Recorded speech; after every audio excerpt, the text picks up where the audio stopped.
in any level and had to leave and travel like we do understands the sacrifice that our families make. And I think I've missed both my children's birthdays are in January, and that was always Leaders Summit time, volunteer meeting in AOA, and so I missed many birthdays and all the things, and maybe basketball games and different things. So I appreciate what my sons just said. They are grown up and married now, and now did you see my little grandbaby? He's like, anyway. I didn't. Everybody says it's the best thing. I should have skipped parenting. I love you boys, but wow, that's the coolest thing ever. But I have two beautiful, lovely daughter-in-laws that I love like my own children. They're the best. I sometimes always forget my husband to say thank you, and I won't do that today. He's the one that kind of kept everything together and while I was gone, and I appreciate him so, so very much. One time we had I think it was our 10-year anniversary maybe, and guys are hard to buy for. Anywho, I always tell him he's a good egg, and I bought him, it was kind of an expensive rock. It was like an egg, and it has a stand, and so I thought it was cool. And I call him a good egg. Anyway, he gives me this beautiful ring, and I gave him an egg. and he was okay with that. And that's the kind of guy he is. He's okay with just being the good egg. And I love you very much. Thank you. My rest of my family, my brother, sister, and their family, my nieces, my one niece is not here, but she texted me. And my nephews, who are like my kids. I love you all so much, and thank you for traveling here and enjoying this with me. I have friends that are of my family. There's no difference between blood and not blood. And I love you all so very much. Thank you for being here, and you mean the absolute world to me. I want to thank this lovely board over here. They work tirelessly and every day in the commitments, and thank you all so very much. And this staff, the AOA staff is incredible, and thank you. We couldn't do this without you. And to this body, thank you so much. We take what we do in these roles extremely seriously, and as your incoming president, I understand the immense responsibility. It's stewardship. I'm a placeholder in this amazing place to be called AOA President. And more than that, I see it as a stewardship of a profession that has given so much to so many and continues to evolve in ways that challenges us and inspires us. Because leadership in a profession like optometry is never about one person being the center of the story. It's really more about being part of a relay team. You don't hold that baton forever. You simply run your segment as well as you can, hopefully without tripping, hopefully without dropping that baton, and ideally handing it off, not handing it off in worse condition than you received it. And if you do it right, most people won't remember your split time anyway. They'll remember the direction of the race. And I'm a wee bit competitive, so maybe if I had a good split time, I'd want you to remember that too.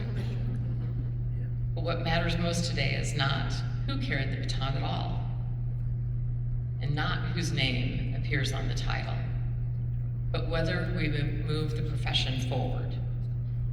Every generation of optometrists inherits something valuable. And every generation has a responsibility to leave it stronger, broader, and more accessible than they found it. And that idea of progress over position is exactly what brings me to where our profession is heading in the next era. Now with the World Cup happening, NBA Finals happened, Stanley Cup, and And the College World Series, by the way, the Tar Heels and the Sooners are competing this afternoon in Omaha. You've probably attended and watched all the sporting events where referees and umpires made a call so bad. And in Nebraska, we can name those calls, but we won't right now. Thousands of fans instantly become eye care professionals. Everyone's yelling, "Are you blind? Open your eyes. Gosh, get your vision checked." Sometimes with some colorful words mixed in. But there's a lesson in that. Sometimes the biggest challenge isn't what we can't see, it's what we don't realize we're missing. The future of optometry begins with helping people see what they didn't know they were missing. In many ways, that's what optometry's always done. A patient walks into our office believing their vision's fine, and we uncover something they didn't recognize, even a simple refractive error. Sometimes a retinal disease, sometimes a tumor, early signs of diabetes, or simply just seeing the world more clearly. We reveal what was there all along.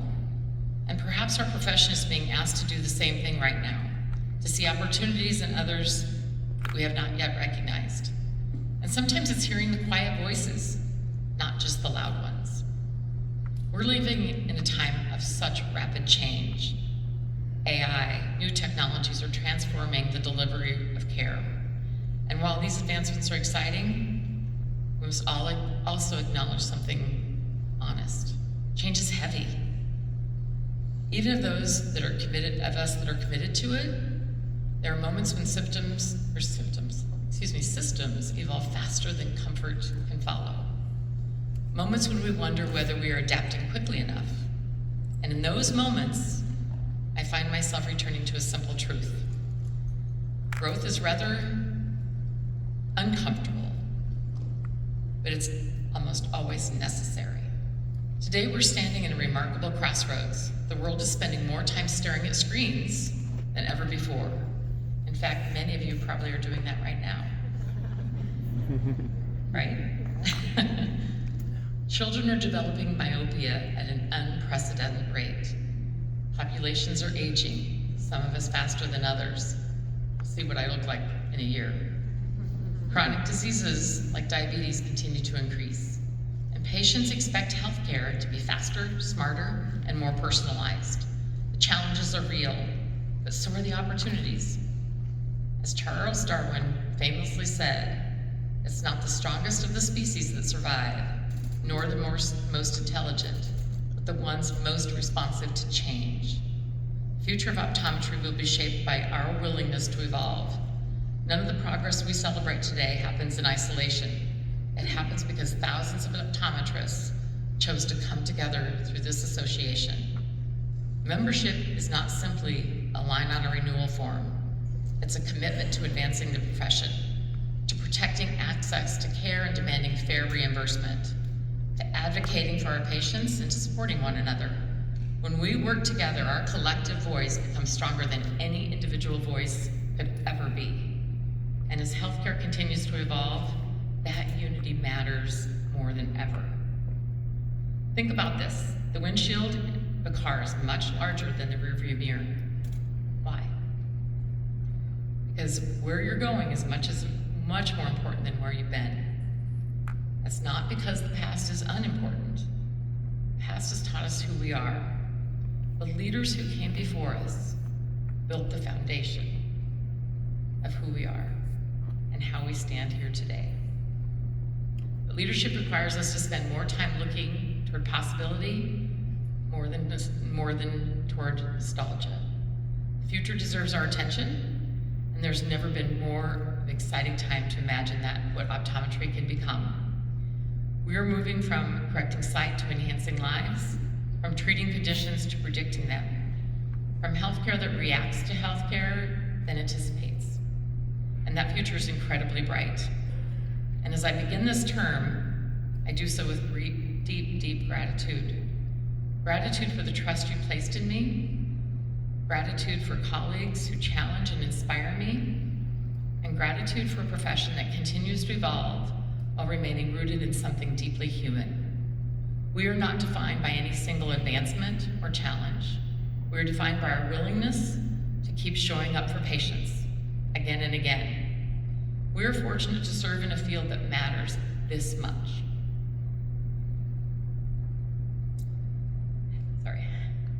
We're fortunate to shape its future together. My commitment to you is very simple: to listen carefully, again, to hear the quiet voices, not just the loud ones, to lead humbly, to lead with integrity, honesty, and transparency, to advocate boldly, and to help ensure the future we build is not only more for the advanced, but more human. Because the future of optometry will not be defined by technology alone. It will be defined by the people willing to embrace change, serve patients, and see possibilities where others see obstacles. The baton is in our hands. We're not going to drop it.